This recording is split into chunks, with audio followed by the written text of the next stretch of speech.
So as we progress here, we've only got about 45 minutes left, and we're trying to get through as many speakers as we possibly can because we're not going to be able to get to all of you tonight. So if you could please cooperate, you are being disrupted. We're going to ask you to leave the auditorium, and the more time I have to take to remind you, the less people are able to speak. So please. Oh, I know. Most My name is Tom Jones. I'm a third generation Tucsonan.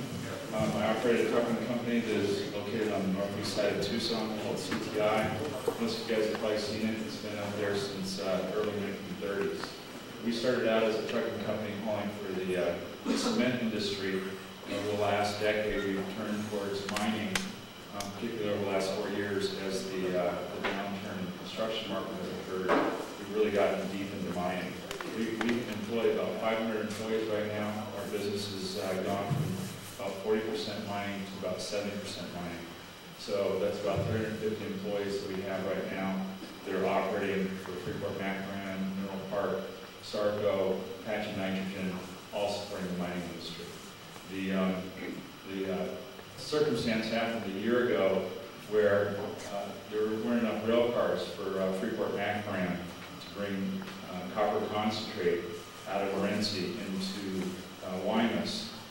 We began a year ago hauling down the same road, not down the Sonota Highway, the 10 miles of Sonota Highway that Rosemont would affect, but the I-10 corridor all the way down to Nogales.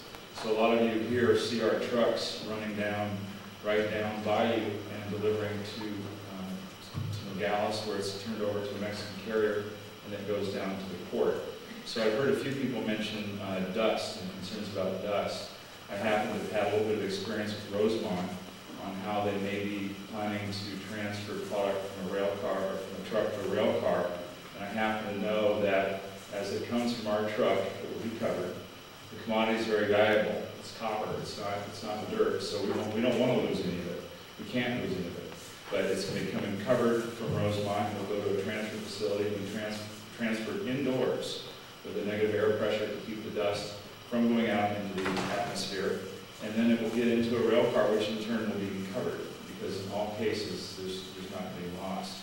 But the reason I mentioned what's going on with Morenci, at some point, they're going to develop more infrastructure in putting it back on the rail. They don't want to pay us to transport it from that mine all the way down to Mexico. So when that happens, what's currently happening driving right by will be replaced, hopefully, someday by Rosemont.